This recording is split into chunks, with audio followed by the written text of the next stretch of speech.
এখানে হচ্ছে বেগুন, আলু, তারপরে কি বলে পোস্ত, পেঁয়াজ, টমেটো, কাঁচা লঙ্কা সব দিয়ে একটা কষা চলছে, হচ্ছে মাছের ঝোল। পোস্ত থাক, এখানে ভাতটা বসিয়ে দিয়েছি। এখানে যে ভোলা মাছ কড়া করে ভেজে নিয়েছি, আর এখানে একটুখানি সর্ষে ওই জলে গুলে রেখে দিয়েছি। এখানে শিরোর চিকেনটা সেদ্ধ করে রাখা আছে। এই সবে মাত্র রান্নাঘরে ঢুকলাম বন্ধুরা, জানেন এখন আর সকাল নেই, সকাল পেরিয়ে দুপুর, গড়িমসি করতে করতে তারপরে রান্নাঘরে ঢুকলাম। সকালে অনেক কাজ ছিল, সেই সমস্ত কাজ সেরে স্নান টান করে একটুখানি কম্বলের তলায় পাটা দিয়ে বসে ওই ব্রেকফাস্টটা করছিলাম, এক কাপ কফি খেলাম, তারপর আর মোটে উঠতে ইচ্ছা করছিল না। তারপরে ভাবলাম যে না, নিজেকে টেনে হেঁচড়ে ওঠালাম যে রান্নাটা বসাই। এখন কটা বাজে জানেন? এখন 1:45 বাজতে যায়, বুঝলেন তো। এই সবে রান্না বান্না চাপালাম। যা ঠান্ডা পড়েছে বন্ধুরা, কি বলবো। আমার এমনি ব্যথা, তার ব্যথা শরীরে আরো ব্যথা বেড়ে গেছে, পায়ের ব্যথা বেড়ে দ্বিগুণ হয়ে গেছে জানেন। সকালবেলা উঠে গাছগুলোকে আজকে খাবার দিয়েছি, ওদের হচ্ছে ব্রেকফাস্ট দিয়েছি। ওদের আজকে বেশি কিছু করিনি, ওই সেদ্ধ ভাত, আলু সেদ্ধ, ডিম সেদ্ধ এইসব দিয়েই হচ্ছে খেয়েছে। আর আমি আমার ব্রেকফাস্ট যেরকম করি আমি খেয়েছি আলাদা করে। এই মিস্টার ঘরায় বেরিয়ে গেলেন, ছেলে পড়ছিল, তারপরে সমস্ত হচ্ছে কাজবাজ সেরে স্নান ধান করে পুজো টুজো দিয়ে আমি ব্রেকফাস্টটা নিয়ে বসেছিলাম। তারপরেই এখন কত বেলা হয়ে গেল দেখুন। মিস্টার ঘরাই আর খানিক বাদেই হয়তো চলে আসবেন, এই 1:30-2 বাজবে ওনার আসতে। জল ঢেলে দিয়ে ফুটতে দেব, আর একটু পরে ওই সর্ষে বাটাটাও দিয়ে দেব। আজকে মিস্টার ঘরাই ছেলে দুজনেই বলছে, মা একটু হোম সার্ভিসে যেরকম ভোলা মাছ করতো সেই রকম করো। আমার যখন পা ভেঙে গেছিল তখন তো হোম সার্ভিসের খাবার খেয়েছি। আর হ্যাঁ চালিয়ে দে, জল নেওয়া হয়ে গেছে আমার। যা বলছিলাম, যখন আমার পা ভেঙে গেছিল তখন তো হোম সার্ভিসের খাবার খেয়েছি। তখন হচ্ছে যার কাছ থেকে খাবার নিতাম, ভোলা মাছটা ভীষণ ভালো করতো। ওই জন্য বারবারই ছেলে তারপর বর দুজনেই বলে, মা একটু ওই রকম ভোলা মাছ করো তো ভালো করে। এই দেখুন ফ্রিজে এই যে মাশরুম এনে রেখে দিয়েছে, বুঝলেন। এগুলোকে ধুয়ে পরিষ্কার করতে হবে। হ্যাঁ কি দেখুন, আজকে ক্রিসমাস ট্রি উঠবে। ভালো করে একটা খবরের কাগজ দিয়ে মুড়িয়ে তারপরে রেখে দে, সেলোটেপ দিয়ে আটকে দে, বাবা আবার খাটের তলায় ঢুকিয়ে দেবে। জিনিস জায়গায় না ঢোকালে পরের বছর আবার খুঁজে পাওয়া যাবে না। আবার বলবে মা একটা নতুন গাছ কেন। কত গাছ যে কিনলাম ছোট থেকে, কত ফেলেছি আর কত কিনেছি। যার যত্ন করে রাখ, ওটা মুড়ে রাখ। এমনি মাশরুম গুলো আগে একবার ধুয়ে নি, তারপরে কেটে ভাপাবো, তারপর রান্না করবো। না ভাপালেও হয়, ভাপিয়ে নিলে কি একটু একটা টিপকুটে ভাপ লাগে, মানে টিপকুটে ভাবটা আর লাগে না ভাপিয়ে নিলে। একটু জলটা ঝরিয়ে দিই। আলুগুলো নরম হয়ে গেছে, তাই জন্য সর্ষে বাটাটা দিয়ে দিলাম। খানিক বাদে একটু ফুটে উঠলে ওই মাছগুলো ছেড়ে দেবো। নামানোর আগে একটুখানি মিষ্টি আর ধনে পাতা সেই দিয়ে নামাবো। কিরে বাবাই, তুই এখনো স্নান করতে ঢুকলি না? মানে তুই গিজার চালিয়ে স্নান করবি? একে যদি স্নান করতে বলি না বন্ধুরা, জল তো উঠছে, আমি তো পাম্পটা বন্ধ করে দেবো। ও মনে হয় আধা ঘন্টা লাগিয়ে দেয় স্নান করতে গিয়ে, বলে বলে আর পারি না বাপু। এ এক অশান্তি, স্নান কর রে, আবার এক এক সময় মাথার পেছন দিক ভেজে না স্নান করে বেরিয়ে চলে আসে। কি যে স্নান করে ভগবানই জানে, এইরকমই করে। আবার হাসছে দেখুন। জল খেলি? এই যে বন্ধুরা, ভাতটা এখানে নেমে গেল, আর এখানে এই যে মাছের ঝোলটাও হয়ে গেছে। বেশ ভালোই হয়েছে মাছের ঝোলটা আজকে, দেখে তো তাই মনে হচ্ছে। বেশ ঝাল ঝাল করে করলাম, একটু মাখা মাখাই করলাম। পোস্তটা বেশি দিয়েছি, সর্ষেটা খুব বেশি দিইনি, সর্ষেটা অল্প দিয়েছি, পোস্তটাই বেশি দিয়েছি। আশা করছি ভালো লাগবে, দেখা যাক ওরা খেয়ে কি বলে। এই কড়াইতেই হচ্ছে বসিয়ে দিলাম মাশরুমটা সেদ্ধ করতে। একটুখানি ফুটে উঠলেই জল ঝরিয়ে দেবো। বাটন মাশরুমটা যেন বেশি ভালো লাগে খেতে, জানেন? এই মাশরুমটা একটু হালকা তিতকুটে লাগে, তাই জন্য একটুখানি ভাপিয়ে জল ফেলে নিই, নাহলে মাশরুম সেদ্ধ করার দরকার হয় না। এগুলো তো সবই চাষের মাশরুম। চলুন, এটা একটুখানি আলু দেবো, আর এই মাংসের মতো পেঁয়াজ, রসুন, কাঁচা লঙ্কা, টমেটো এইসব দিয়ে একটু কষিয়ে কষিয়ে করবো। কালো ছোট বালতিগুলো আছে গো? হ্যাঁ, দেখাও দেখি। গাছের জন্য দুটো কালো বালতি নেব, বালতির মধ্যে গাছ বসালে বেশ ভালো। হ্যাঁ, টব না, বালতি দাও, বালতিগুলো একটু সাইজটা বড় হয় তো।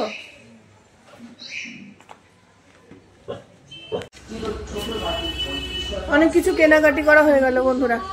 দুটো বালতি নিলাম, একটা এই যে দেখুন কালো বালতি, আর একটা হচ্ছে এই লাল বালতি। এগুলো খুব শক্তপোক্ত হয়। তার মধ্যে আবার একটা কাঁচিও নিলাম।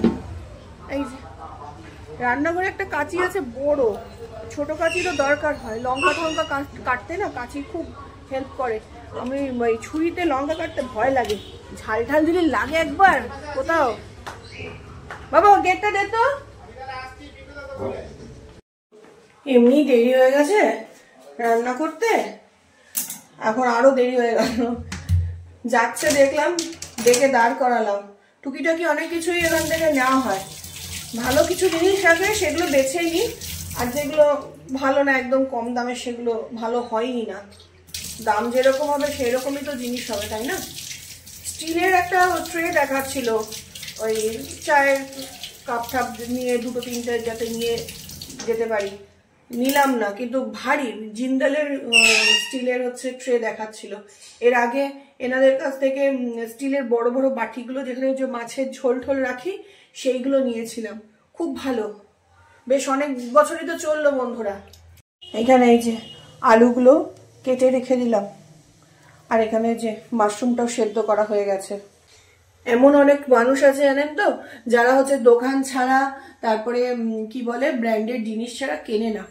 কিন্তু কি বলুন তো, যদি হচ্ছে দেখে বেছে মানে বুঝে নেওয়া যায় না, এদের কাছ থেকেও জিনিস খুব একটা খারাপ হয় না। আমি তো বেশ অনেক কিছু কিনি, আমার ভালোও লাগে, মানে সেটা বুঝে কিনতে হবে। যে বড় বড় কালো যে গামলাগুলো 100 টাকার গামলা, হ্যাঁ সেইগুলো হচ্ছে পাওয়া যায় না দোকানে অত সস্তায়, আর প্রচন্ড মজবুত হয়। আমি তো ছাদে যে আমার পদ্ম গাছ রয়েছে, ধরুন বছরের পর বছর পড়ে থাকলো, হ্যাঁ, বা কোনো ইউজ হলো, একটুও ফাটে না। বরঞ্চ এরকম হয়েছে যে দোকান থেকে কিনেছি জিনিস, সেই গামলা হচ্ছে ফেটে গেছে দুদিনেই, বুঝেছেন? তাই জন্য ব্র্যান্ডেড জিনিস হলেই যে সেই জিনিসটা ভালো হবে এরকম না বন্ধুরা। কোথায় গেলি বাবা?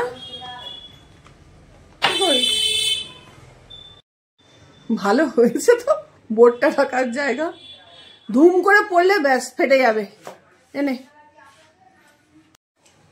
এখন ছেলে নতুন স্টাইলে পড়াশোনা করে, এখানে দাঁড়িয়ে দাঁড়িয়ে বোর্ডে লিখে।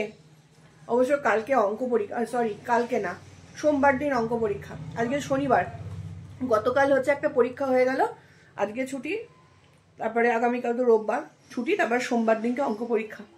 কেমন দেবে কে জানে।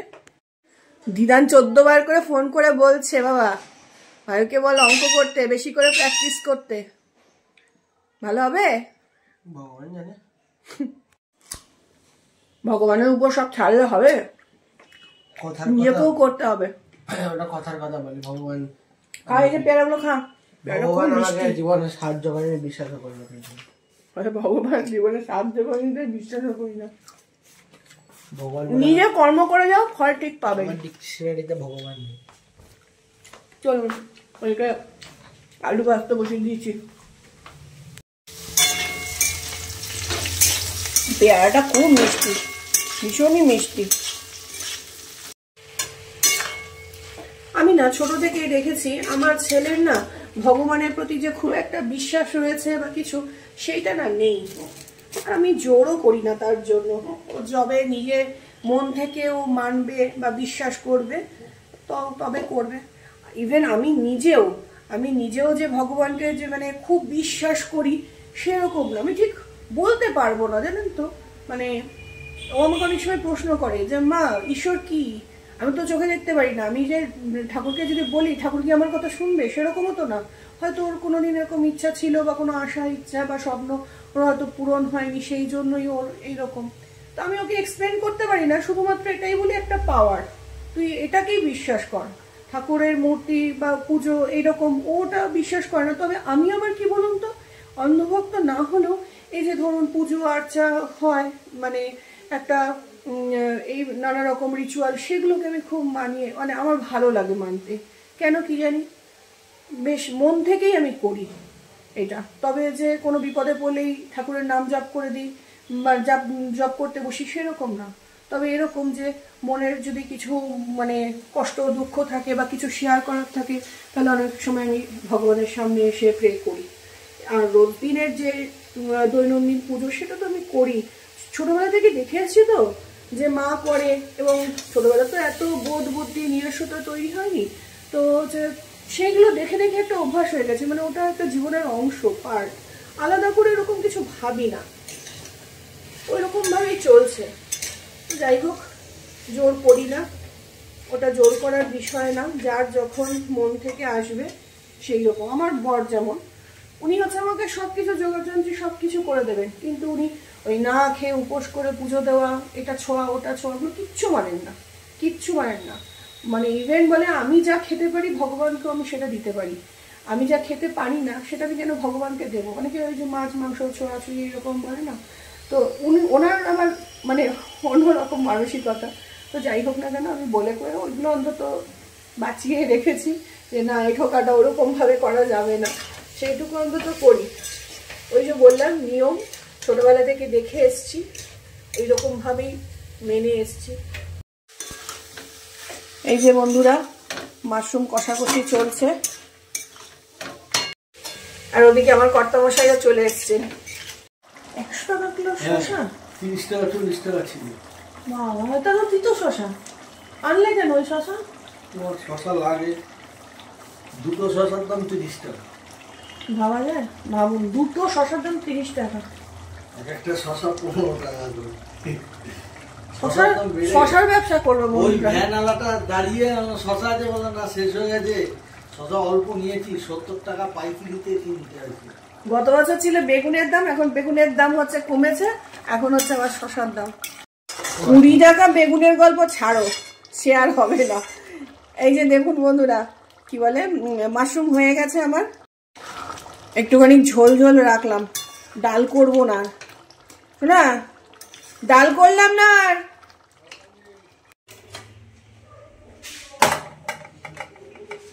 এখন বাথরুমে গিয়ে গান ধরেছে, ফুটকিতে রয়েছেন, কর্তা মশাইয়ের কথা বলছি।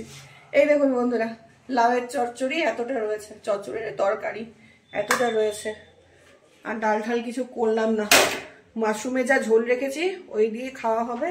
আর এই তো এইটা আগে হচ্ছে লাউটা খেয়ে নিতে হবে, আর হচ্ছে মাশরুমটা রাত্রিবেলা খাওয়া হবে। এখন ওরা একটু খাবে, আমি এখন লাউ খাবো, এখন মাশরুম খাবো না, মাশরুমটা রুটি দিয়ে খাবো।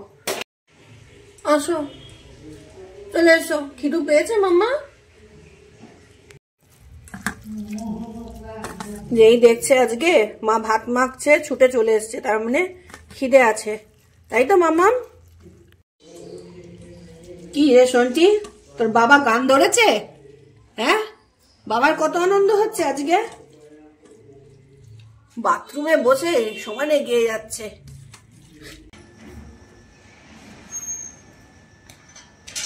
ফিরতে ফিরতে অনেক রাত হবে।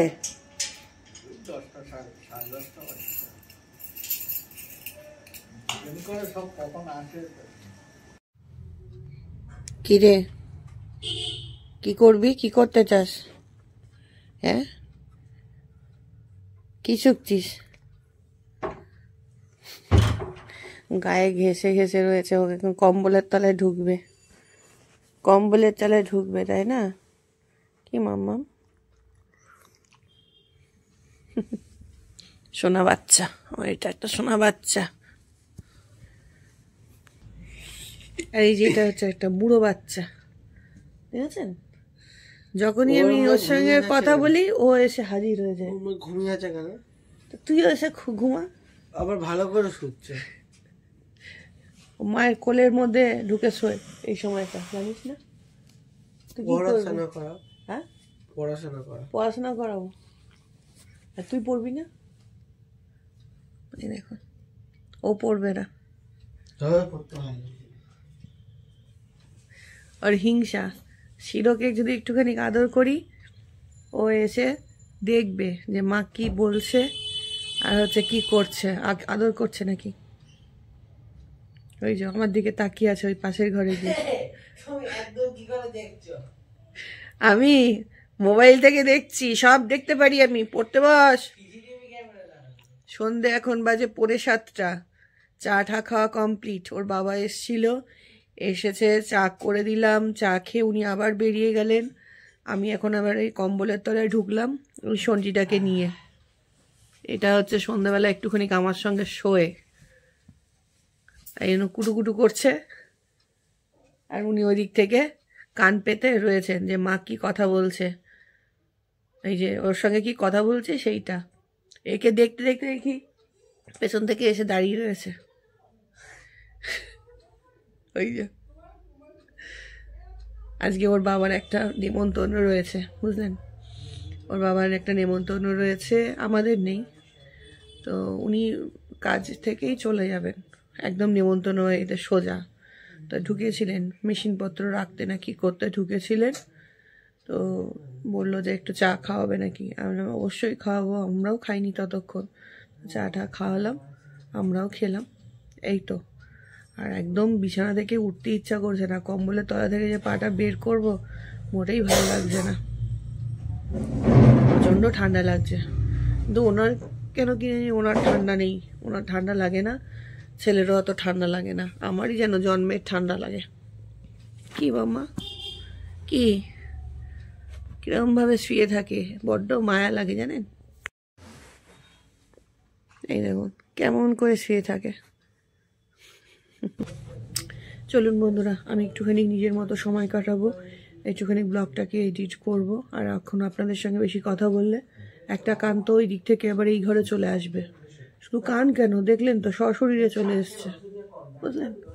তো চলুন, আজকের মতো ব্লগটা আমি এখানে এন্ড করে দিলাম। যদি আপনাদের ব্লগটা ভালো লেগে থাকে তাহলে প্লিজ একটা লাইক কমেন্ট শেয়ার করবেন, অবশ্যই সাবস্ক্রাইব করে দেবেন। দেখা হবে অন্য কোনো দিন অন্য কোনো একটা ব্লগে। আজকের মতো টাটা, সবাই ভালো থাকবেন, সুস্থ থাকবেন, সাবধানে থাকবেন।